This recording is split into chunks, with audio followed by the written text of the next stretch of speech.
Get ready for a long one, boys and girls. So first up, it looks like we have an article here trying to ask the question, does the Xbox Series X make gaming PCs obsolete? And this one is a pretty straightforward answer. It's actually a short and sweet answer. The sweet and short answer here is going to be, of course, that no, the next-gen consoles obviously don't make gaming PCs obsolete. The reason they're actually asking this question is if you don't know anything about the next gen consoles like the PS5 and the Xbox Series X stuff, is going to be the fact that they actually have better specs than what we currently have on the market for gaming PCs. Like for instance, the GPUs that we have now, I think the 2000 series graphics cards are going to be beat out immediately when the next gen hardware actually comes out on the market, because we already have leaks and information about all the specs that are going to be in next gen hardware, and they look like one hell of a beast when it actually comes to gaming.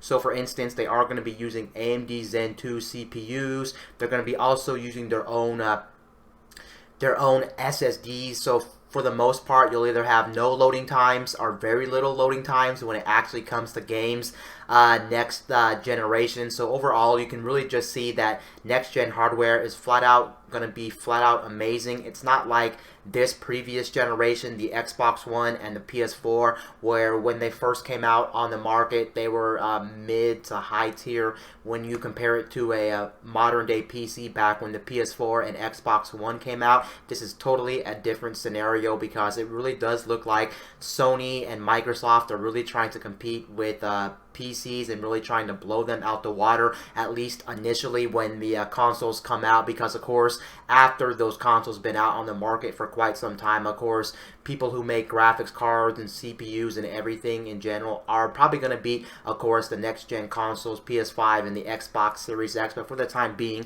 it looks like they're going to be one hell of a beast. So I can actually see why that somebody would actually make an article like this and actually try to ask the question, does the Xbox Series X make gaming PCs obsolete in 2020 and the future? And of course, like I said, the short and sweet answer is no. The main reason why gaming PC could never actually take out a regular gaming PC compared to console is just the fact that if you look at all the scenarios, there is a lot of different things at play, and one of the biggest things at play is going to be the fact that your hardware is going to be always outdated eventually when you're running a gaming or when you're running a dedicated console, because you can't change the parts inside. So if you want the optimal experience over time, of course, it is going to be a PC, because when you buy a gaming PC, you can always swap out the parts later, and if there's, let's say, a faster graphics card on the market that you actually want to use, you can go out and actually just change your graphics card, of course providing your CPU and providing your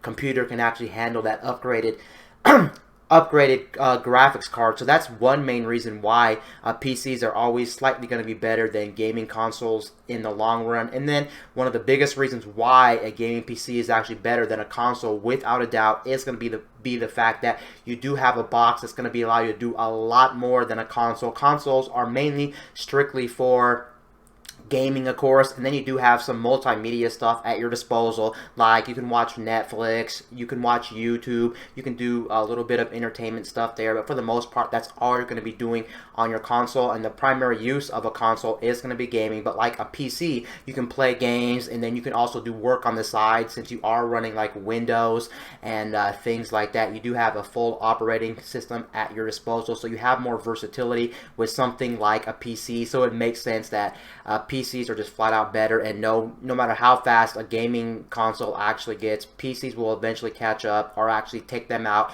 in the long run, and they're practical in a lot of different ways. So this article, I understand maybe why they actually made this article, because like I said, the next gen consoles are going to be super powerful, even more powerful than at least what we have on the market currently. But just the fact that they maybe shouldn't ask this question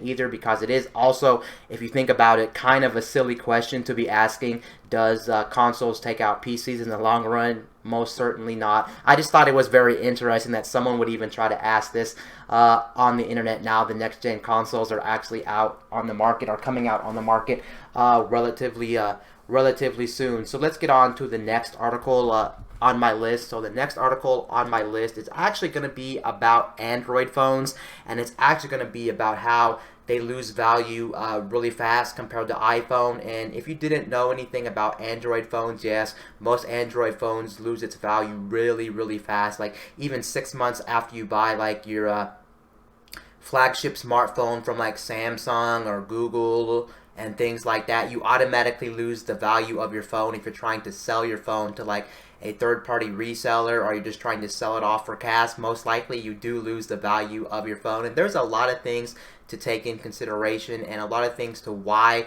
your Android smartphone actually gets out of date. So if you're looking for an Android smartphone and you want to like always try to like sell it off for the new model, or just try to get money for it, whatever the case may be, you know that you're going to be losing value on your phone compared to iPhones. iPhones always hold their value way more better than Android smartphones. And let me tell you why specifically. And this article right here basically does pretty much explain what I'm about to explain.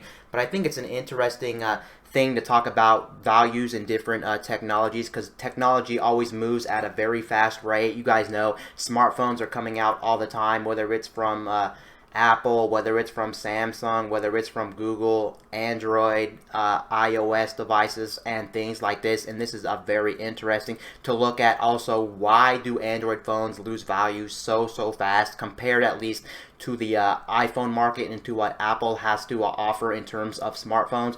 One of the biggest things to why Android smartphones actually lose their value is because Android smartphones are a very big market, and there's so many Android smartphones on the market. It just gives the consumer too many choices when it actually comes to buying a brand new smartphone. And since there's so many options on the market, that's one big reason to why Android smartphones actually lose their value over time, just because there's way too many. And it always seems like each and every week a brand new Android smartphone is always coming out. So you can see there's just way too many choices with Android smartphones. And then one of the biggest reasons why Android smartphones actually lose their value, if you think about it, is just because, well, a lot of these Android smartphones don't get updated right away, or maybe they do get updated right away like Google Pixels, but they don't get too many updates throughout its life cycle of that one phone. So for instance, you may buy the Galaxy S20 and Samsung already confirmed you're only going to get like 2 updates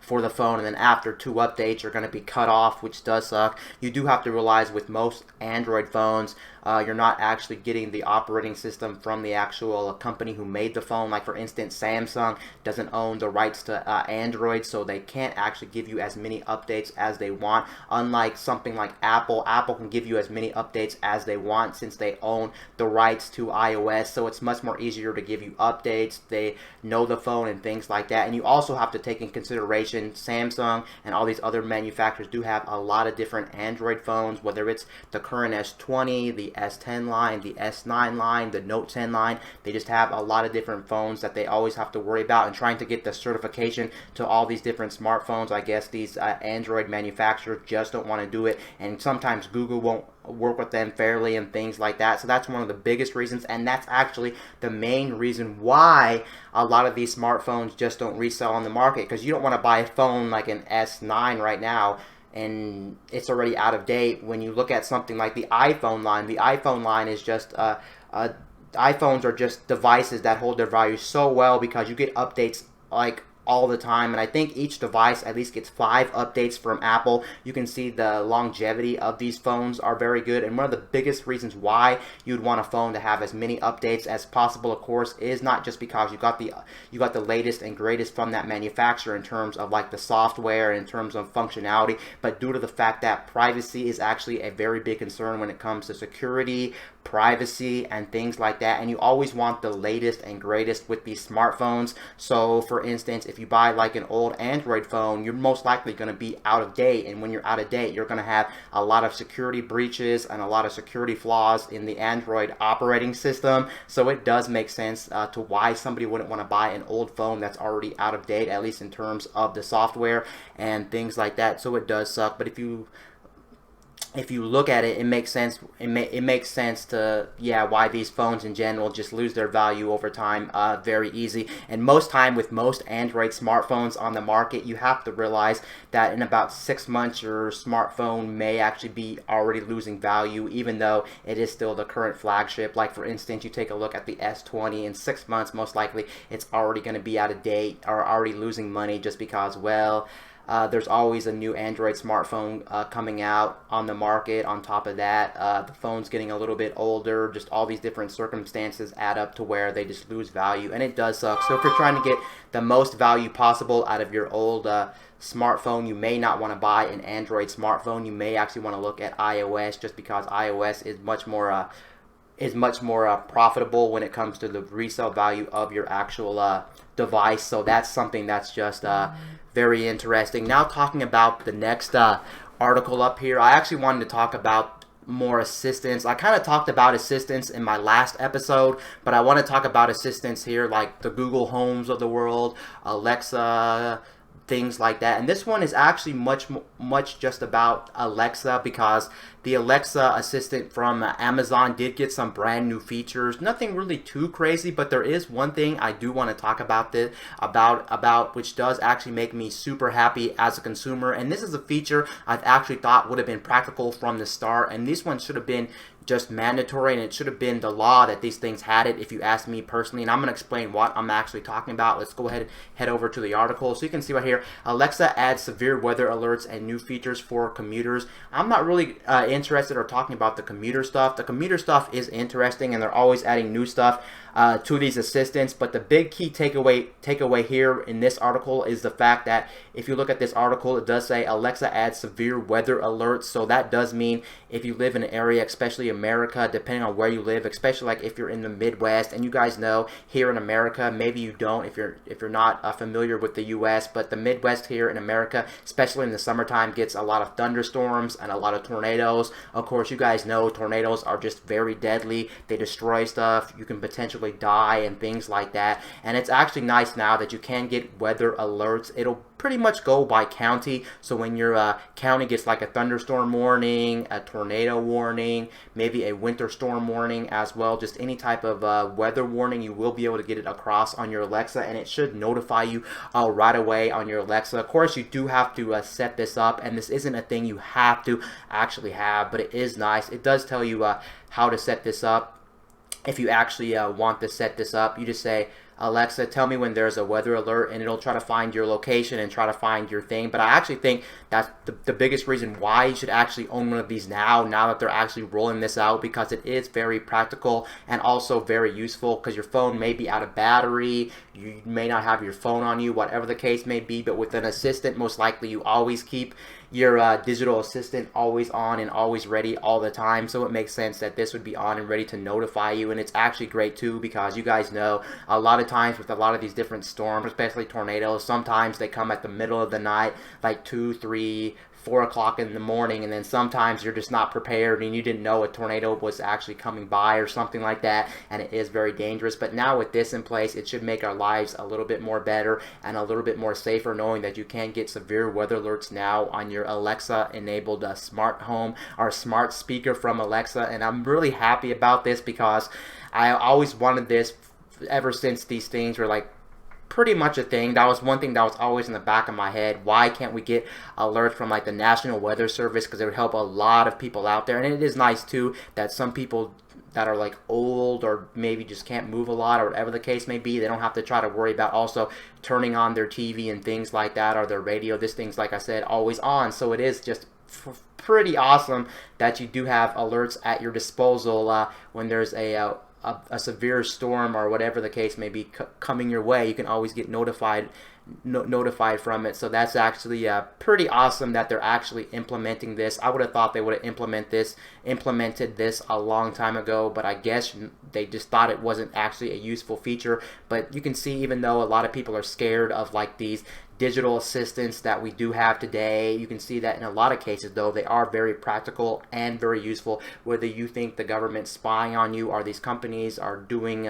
bad stuff, there is always practicality to some of these devices, and they are making our lives a little bit better each day, especially when they add features like this that actually make it more practical and gives you reasons to actually go out and buy this instead of just being like a novelty item that you may just use for like pleasure or just for entertainment purposes. It is nice that they can be useful in a lot of different cases. And right now there's probably also enough reasons to actually buy a smart speaker, whether it's from Alexa or Google or even the Apple with the HomePod. There is a lot of different reasons why to actually buy these now, and I would say it's worth buying one of these smart assistants now, since you can do a whole bunch of things with your smart assistants. And the nice thing with smart assistants, of course, they're always going to be connected throughout the day. Pretty much they're on 24/7. So yeah, that's nice right there. The next one on my list is actually about a charger. I know chargers aren't the most exciting thing, and a lot of people just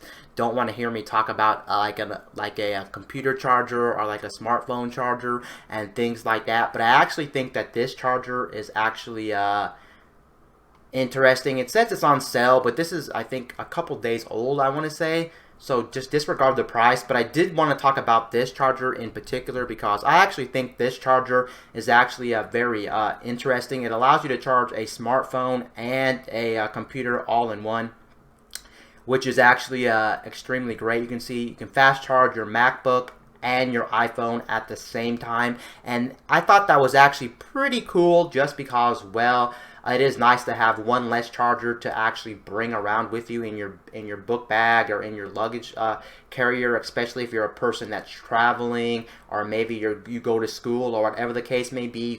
You don't have to worry about bringing a whole bunch of stuff, because usually if you're traveling, a lot of times you just have way too many wires, way too many chargers, way too many things in your book bag or your luggage, and it is always nice to cut down on the bulk. So this is actually a pretty cool charger that I actually didn't know existed prior to actually doing this video, and that's why I normally like doing these videos as well, because I always learn something new that maybe I didn't know existed. But yeah, this is actually a pretty cool thing, and it looks like I'm trying to see what the wattage is here, and I have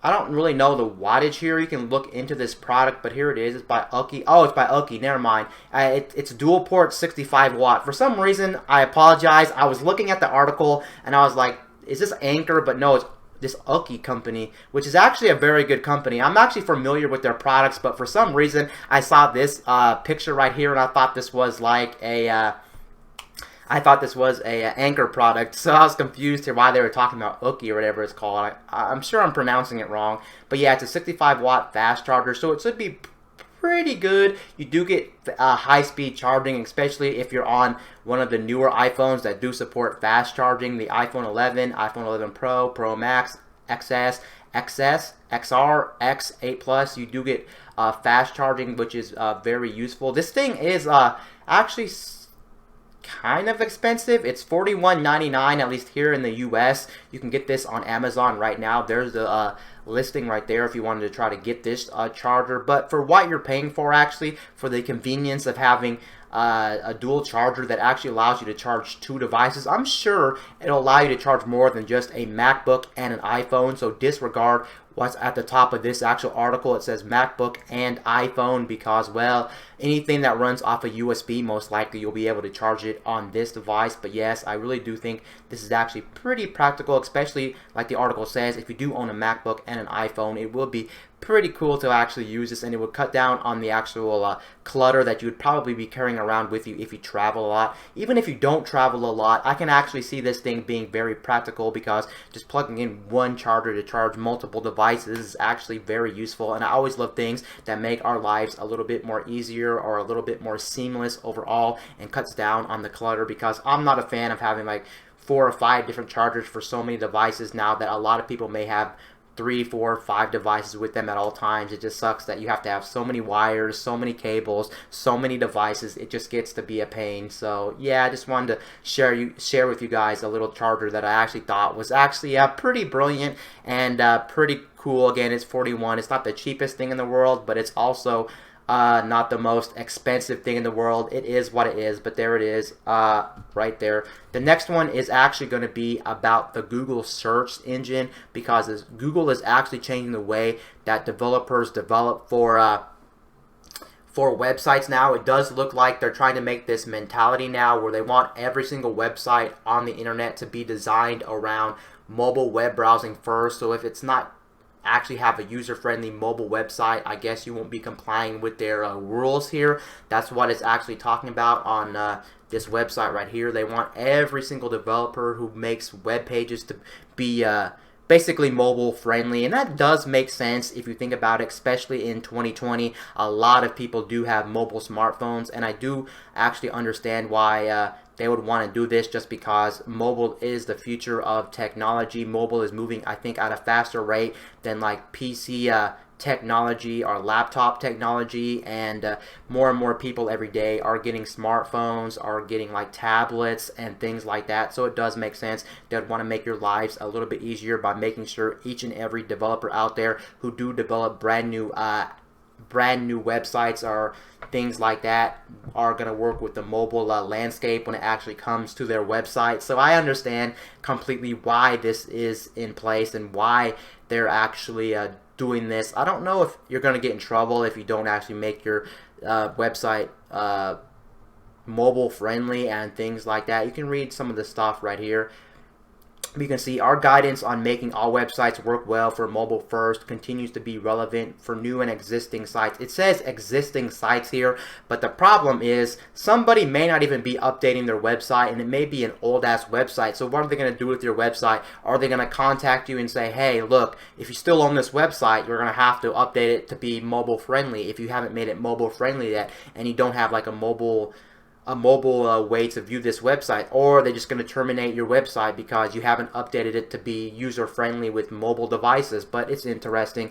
In particular, we recommend making sure that the content shows in the same, including text, images, video links, and that media, data, titles, and descriptions, robots, meta tags, and all security data is the same. It's good to double check these when a website is launched or significantly redesigned. So yeah, just very interesting that it looks like the world that we live in, especially on the internet, is starting to become a little bit different when a lot of these companies are trying to think about what users actually do on the internet and what type of devices users use on the internet. You can see that I guess Google does think that a lot of people do use smartphones and do use tablets in the current state of the internet, and it makes sense because it just makes sense that more people would want to be browsing the internet on something like a smartphone or like a tablet, because we have them on us at all times and things like that. So more and more users are buying smartphones and tablets, and they're also consuming them much more than like a dedicated PC or like a dedicated laptop that's kind of a little bit more inconvenient to use throughout your day, when you can just have a smartphone in your pocket at all times, pull it out,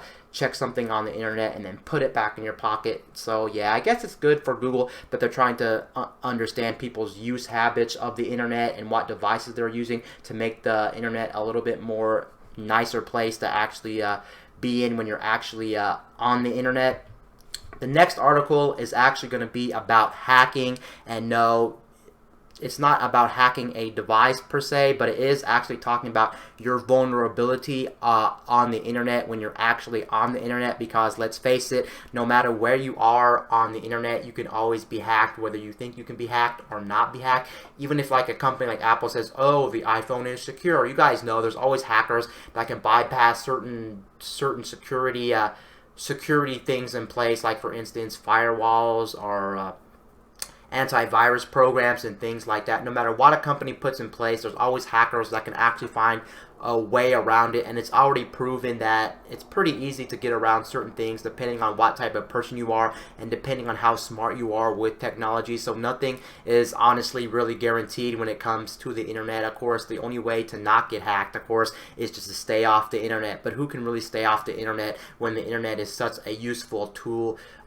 to be on in the first place? But basically what this is saying is, it's saying thousands of Netgear routers are at risk of getting hacked. And yes, you probably never thought a router could be hacked, but apparently a standard router can actually be hacked, and that's actually pretty scary to know that it's not just your software, it's actually hardware like this that can actually be hacked. Who would have actually thought software like this could be hacked, or a device like this could actually be hacked? But apparently it can be hacked, and that does suck. Apparently what people can do is they can throw on different programs, like if they somehow find a way to enter the network, which it's not hard to actually enter the network if you know what you're doing. And then once you enter like the network or the router, then you can actually play around with a lot of different settings. But they don't just tinker around with your settings, they actually go ahead and go into it and actually put like malware or spying software on it so they can track what you do on the internet, which is actually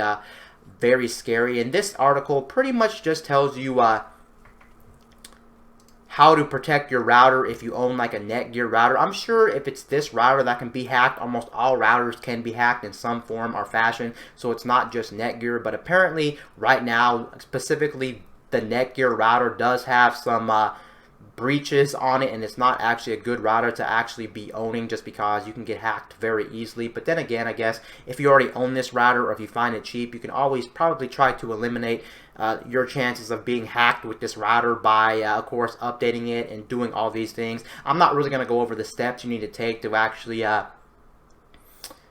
protect yourself if you own some of these Netgear routers. I just wanted to talk about this because it's interesting that it proves that anything that you own that's part of technology can be hacked. Whether it's that, most likely a smart TV could be hacked, someone could be spying you. So basically any device you own, you can probably be hacked on, and probably you can probably have someone spying on you and doing malicious activities. So yeah, very interesting world that we live in. It's come to the point now where people aren't just hacking like normal everyday software like Windows, your computer, your smartphone. They're hacking routers, for God's sake. And that's actually pretty terrifying, to be honest, to know that your router is now a thing that's actually at threat, which it wouldn't be the first thing that comes to mind for a lot of people. Oh, I didn't know my router could be hacked. Like, people could be putting malicious software on my router. But yeah, it's true. Someone could roll up, access your network if they crack it, which is probably very easy to crack your network, whether you have a password on it or not, with hackers.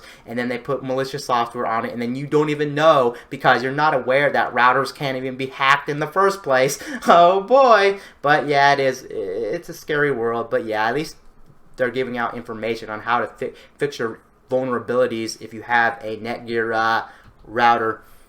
The next one on my list is actually also about SIM cards, actually. And this one is not actually very interesting, but I wanted to cover this because it is pretty interesting that somebody actually has 4 or 5 card SIM adapter for a smartphone, and that is actually very interesting. Now, you may not know this, or you may know this already, but smartphones can actually have multiple SIMs. Sometime when a company actually makes a smartphone, it's usually not the top tier smartphones like Samsung or Apple. It's usually one of the more budget friendly options, but usually some phones do have, when you open it up to put in your SIM card, you have like dual SIMs, where you can put dual SIMs inside the actual smartphone. And you may be asking yourself, why would I ever want to have dual SIMs or have multiple SIM cards in my actual smartphone when you only need one SIM? That is true, but there is actual reasons why you'd want multiple SIMs in your actual smartphone. Like, for instance, if you have like different numbers, maybe you have a business number, and then maybe you have a personal number, and you don't want people bothering you who are related to your work on your work SIM. So you have a work SIM where people that are from your work contact you on that one, and then you have one for family and friends because you want your two worlds to be worlds to actually be separate when we're talking actually about your numbers and about your phone and things like that, and you just don't want to be bothered and stuff like that. So I can see why somebody would actually want to have multiple SIM cards. Or for instance, you travel a lot to different countries, especially if you're traveling a lot to different countries, you'd want multiple SIM cards in there to work with different networks and things like that. So it would be easy for you to go from country to country, especially like I said, if you travel a lot, it really does make sense to have multiple SIM cards for that reason. But it did actually blow my mind when I'm actually seeing this article, and it's actually talking about how you can potentially have one that does have 4 SIM slots in it. Who would actually need 4 SIM cards? Because I actually think that might actually be a overkill. Of course, this is an adapter. It looks like the adapter, I want to say, according to this picture, is actually very weird. Why is it weird? Because it looks like from these pictures, if you look at these pictures on the net, it looks like the SIM card adapter actually sticks out of the phone. And why would you want it to stick out of the phone unless you are using it like in a stationary place and you're not really moving around the phone? But it looks like from all these pictures, yes. Oh no, it looks like somehow it goes in the phone. That was a weird picture, but yes, it looks like the SIM cards actually go into the phone, and then you can just switch SIM cards on the fly. And they're showing an iPhone because, like I said, Samsung and Apple don't actually give you multiple SIM card slots. I guess they just don't think it's practical. It's usually the budget-friendly phones to actually get multiple SIM card slots. But yes, it's very interesting how someone would actually need 4 SIM cards in their smartphone. Do you think you would actually need 4 SIM cards in your smartphone? But hey, I'm not going to judge your life. I know there's people out there that might actually need 4 SIM cards and be like, oh yes, I actually have a use for 4 SIM cards. Obviously, the person who made this SIM card adapter thought somebody needed 4 SIMs in their smartphone at all time. I'm not sure how having 4 SIM cards actually works, since I never had a use for multiple SIM cards. I personally only need 1 SIM card for everything, and I think most people only need 1 SIM card. But yeah, it's just interesting to actually see a 4 SIM card adapter in someone's iPhone. It's just very interesting why they would need 4 different numbers attached to their phone. But reasons are reasons. I would honestly say you don't need this thing. There are a lot of third-party applications you can actually buy or actually download for free, and like the Apple App Store or the Google Play Store. If you actually wanted to get like a fake number and you wanted some people to contact you on a fake number, so instead of having multiple SIM cards you switch through, you can just have different applications with different phone numbers that are free and actually legal to use if you don't want somebody getting your actual number. But I understand if you actually want a full working number, or maybe the use case for some of these would actually be having like different carriers you can switch through. Maybe they'll be attached to different carriers and you're paying different bills on it. Like I said before, I'm not really 100% too familiar about the whole SIM technology and about having multiple SIM cards in your device. Since I don't use multiple SIM cards, I just really wanted to bring this up because I think it's just very interesting. I've never honestly seen a 4 SIM card adapter. I've seen dual SIMs in I think 3 SIMs in a smartphone, but never 4 SIMs. So that's something that's very interesting. Now let's actually go back really quickly to smartphone land, because smartphone land is still always a thing and it's always going to be relevant, of course, and new smartphones are coming out all the time. I try to keep this down to a bare minimum, but hey, I do a channel that covers the news all the time, so I have to cover this news, and that's part of my name. But here we go. It looks like we do have a brand new smartphone in the mix. It looks like we do got information about the next Motorola phone, and the next Motorola phone actually looks pretty interesting. Again, it's just your standard affair when it actually comes to a smartphone. They're not trying to reinvent the wheel or reinvent smartphone technology, because it's not like it's not like their Motorola Razr phone that was a foldable phone from last year. It's actually a phone that's actually your standard phone, like any other normal phone. It's actually going to be called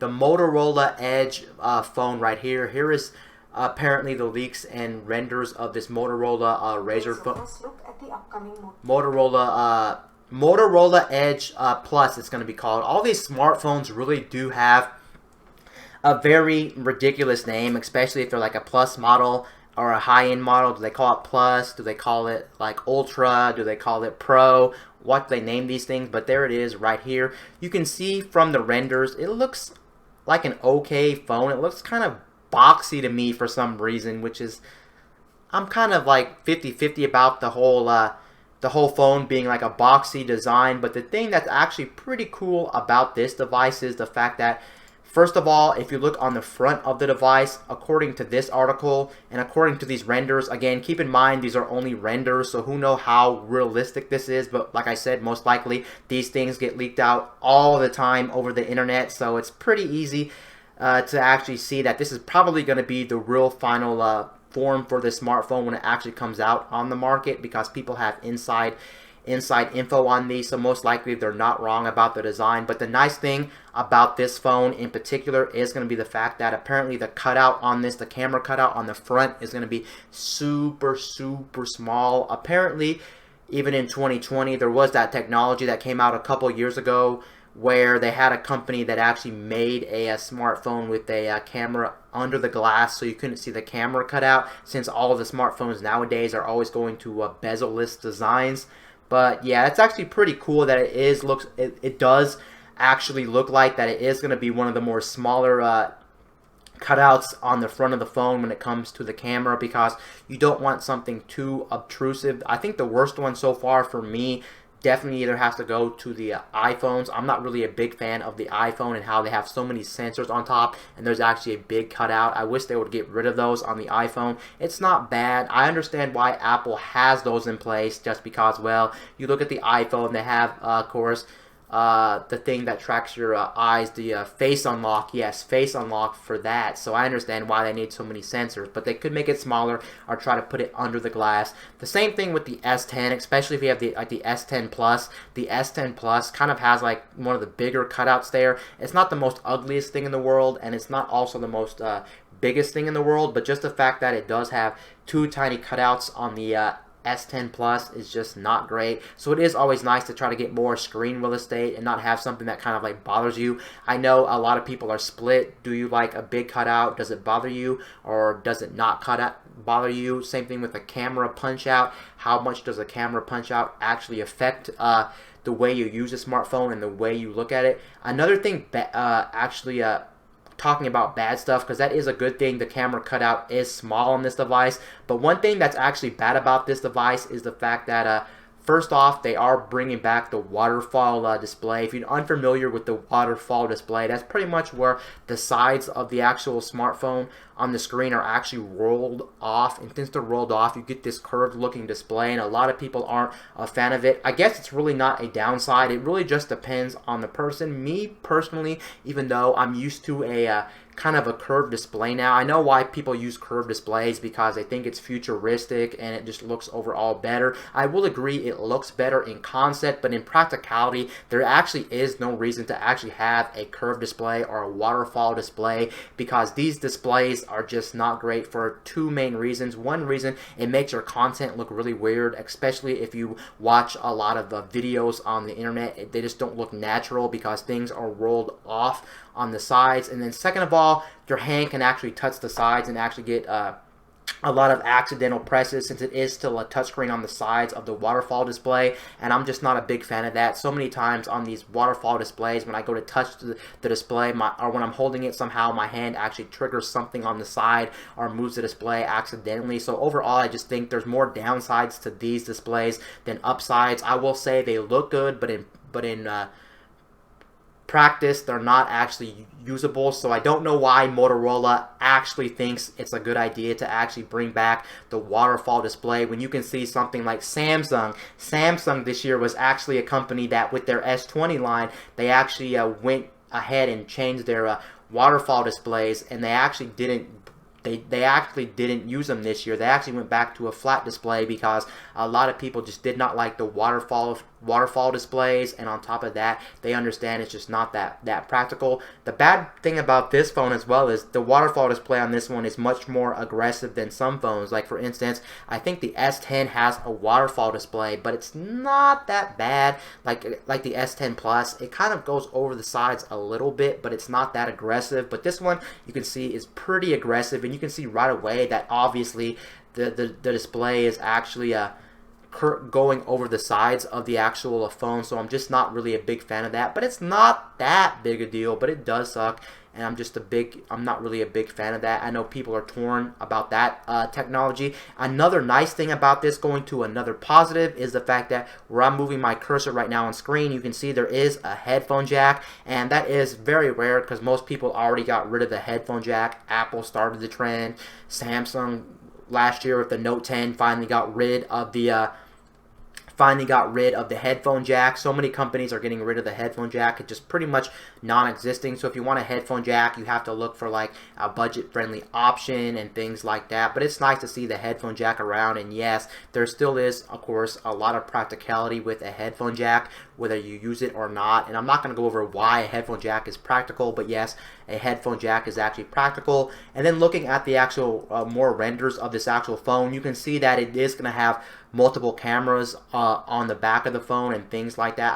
I honestly think that this phone does look like it's an okay phone, but I don't think it's anything too crazy or anything too mind-blowing for a phone.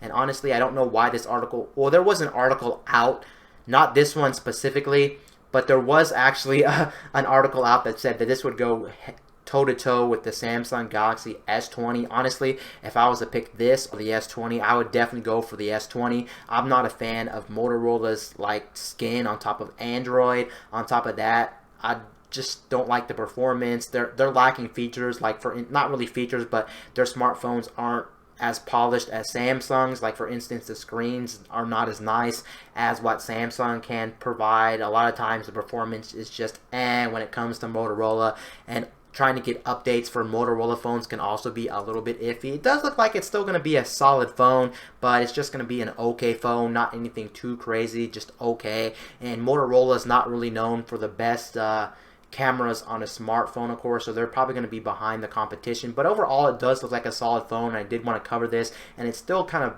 puzzles to me that they decided to go with this design, like the waterfall design for the smartphone, when a lot of people are already going away from this design, and I just think it's a bad design. But still a cool phone, the Motorola Edge Plus. It does really have a funky and weird name. Again, it's called the Motorola Edge Plus. People just don't know how to name their smartphones. They name them Plus, they name them Ultra, they name them Pro. They have all these different tags for their smartphone, but just very interesting.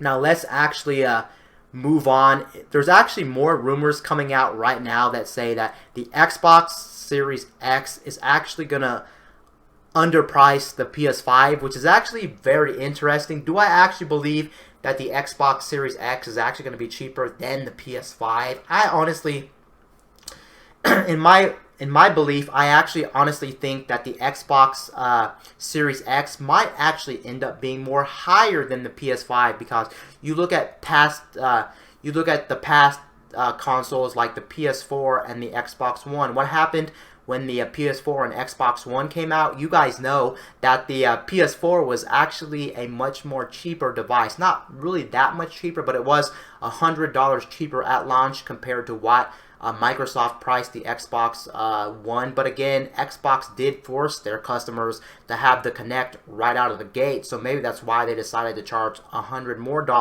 for their console. So it was $400 PS4, and then for the Xbox One, it was actually $500. And yeah, I can still see after the whole fiasco about how the PS3, when that launched, it launched at $600, and at the time it launched, just so many people were upset about that. They really want to try to undercut the competition. So I would honestly think it would be the opposite. Sony would try to make the PS5 much more cheaper than the Xbox Series X at this very moment. And there is also still rumors floating around as well that do say that the PS5, they're trying to figure out the price and trying to undercut Microsoft instead of Microsoft undercutting Sony, which is actually very interesting. It's really hard to predict what the price of these things are going to be, and this article specifically, which I'm not a fan of this website, it just looks like puke on a screen. I don't know who thought it was a good idea to put green, maybe because it's Xbox.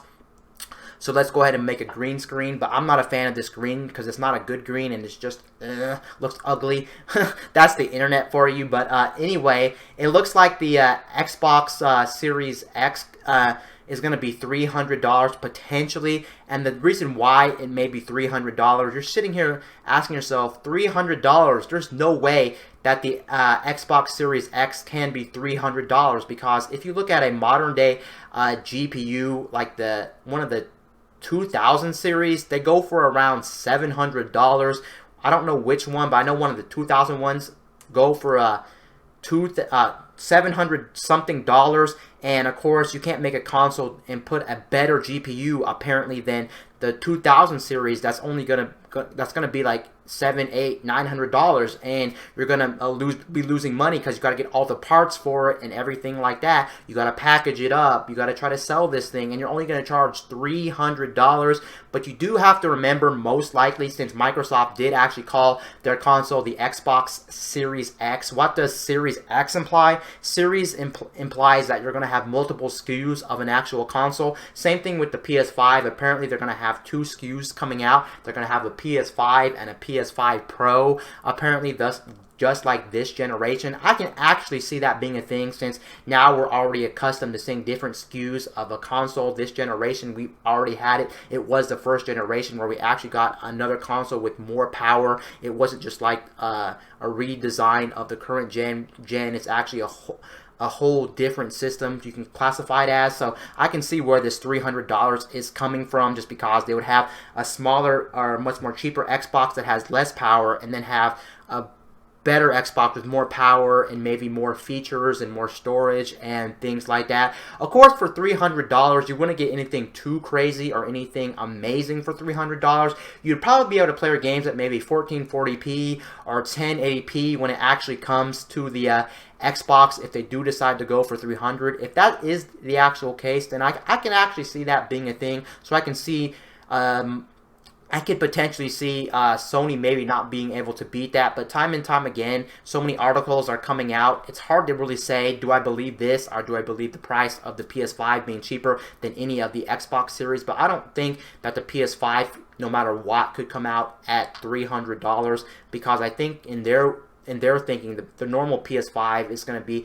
very powerful, and then the PS5 Pro, if they do like a Pro version of the PS5, is going to have a lot more features or a little bit more specs than that one. But it's just interesting to see if they actually did come out with an Xbox Series X system that was actually $300. That would actually be really mind-blowing, because the CPU alone inside would be costing them so much money. They would actually be losing money if that is actually true. And this could, I say could in quotations, because who knows, and this is most likely not possible, but this could actually be the regular SKU of the Xbox Series X, and they could somehow try to bring this out at $300. But honestly, I just don't see it, because usually what happens is these things come out at a pretty high price point, like the base PS5, our base PS4 being $400, the regular Xbox One being, I think, $500, and then after a long time, they just start to become cheaper, because parts are cheaper to manufacture over time, and they always come out with different models over time. So I don't think right out the gate we're going to get one for $300. You do have to remember also that would be pretty awesome and give people a reason to buy next-gen hardware, just because if you look at the current Nintendo Switch, of course, the Nintendo Switch is still sitting at $300, and the Nintendo Switch is not going anywhere. It's still the current gen system from Nintendo. It's only been out on the market roughly 3 years now, and of course, it still has about 3 or 4 more years easily, because it has so much support and it's not really outdated. But yeah, just very interesting to see all these rumors, and that's why I like covering rumors about game consoles, because I'm very familiar with them, and I just love talking about game consoles as a whole. And who knows if this is right or wrong, but this would be absolutely insane, honestly, if the Xbox Series X in any capacity launched at $300. That would be the same price as the current Nintendo Switch on the market. And then it looks like we have some good news for all you Half-Life fans. If you're a very big Half-Life fan, the biggest news is apparently Valve is actually considering making a brand new Half-Life game after Half-Life Alyx. You may know what Half-Life Alyx is, or maybe you don't know what Half-Life Alyx is. Half-Life Alyx is pretty much another game in the Half-Life series, of course, but it's a very different game because it's not your standard game that you'd play on like a console or a computer. It's actually a VR game, so you have to play with VR goggles on. So it is a very different take for that series and for a mainline game, actually, because I don't think there's been one mainline game that's specifically been VR exclusive. But Half-Life is a game that everyone likes, and it's just an amazing game if you love that series. And I'm surprised we haven't had a Half-Life 3 for the longest time, but now it looks like Valve could be hinting of the future of the Half-Life series. And of course, if you do want a true sequel to Half-Life 2, Half-Life 3, of course, you are going to have to support this game. Of course, your wallet does show how much you're actually interested in a brand new game. So I would honestly buy this just to support Valve, just to show them that, hey, we are interested in something like the Half-Life series because, well, we haven't seen one in a while. And even if you don't make one that we were expecting, like a VR implementation, you should actually go ahead and actually release this game, or you should release a Half-Life 3. So just show them with your wallets and show them that you're actually interested in a Half-Life 3, because I know so many people wanted a Half-Life 3. I understand why Valve never wanted to make a Half-Life 3 after already being so successful with Steam. Same thing with Left 4 Dead 2. It's not that they're not interested in making a brand new game. They did make a brand new game a couple years ago, but it was a pretty big failure. They made I want to say a card game called Artifact, and the card game Artifact was absolutely junk. Nobody played it. It died in like a month. It was just horrible. I guess the way that they went about monetizing the game, making you pay for cards in that game, was just absolutely disaster. And plus, nobody really wanted a card game from Valve specifically. They wanted, of course, a Half-Life 3, a Left 4 Dead 3. They didn't want that, most likely. I mean, there's people that played it, but almost nobody played it.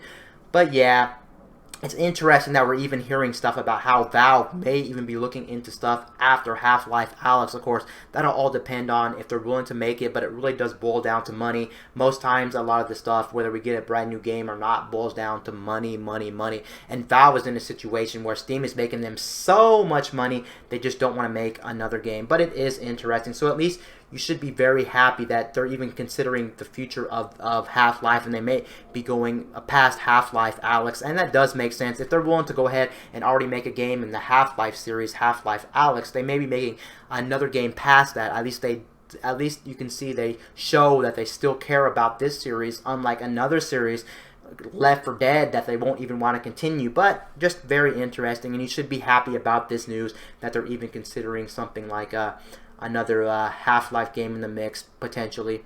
And then the last one for today's episode is actually going to be about The Last of Us. You guys know The Last of Us 2 is actually coming out, I think, in May of this year, so May 2020. So that's literally like about 3 months away from now. And the thing is, that's actually very interesting. It looks like HBO, of all companies, actually wants to make a series out of The Last of Us. And I actually think that's very smart and very good, especially for gaming and things like that, because that is a very good way to promote your brand new game, to have a series on it. I know these series like the Castlevania series on Netflix, and then also the Witcher series must cost a lot of money, so a lot of times it's not practical to make a series based off a video game. And then on top of that, a lot of video games don't need an actual like Netflix series or a TV series, just because, well, they're not really good to begin with. They don't have a good plot. I will admit The Last of Us does have a very good plot, so it does make sense. It would be a really good concept for like a movie or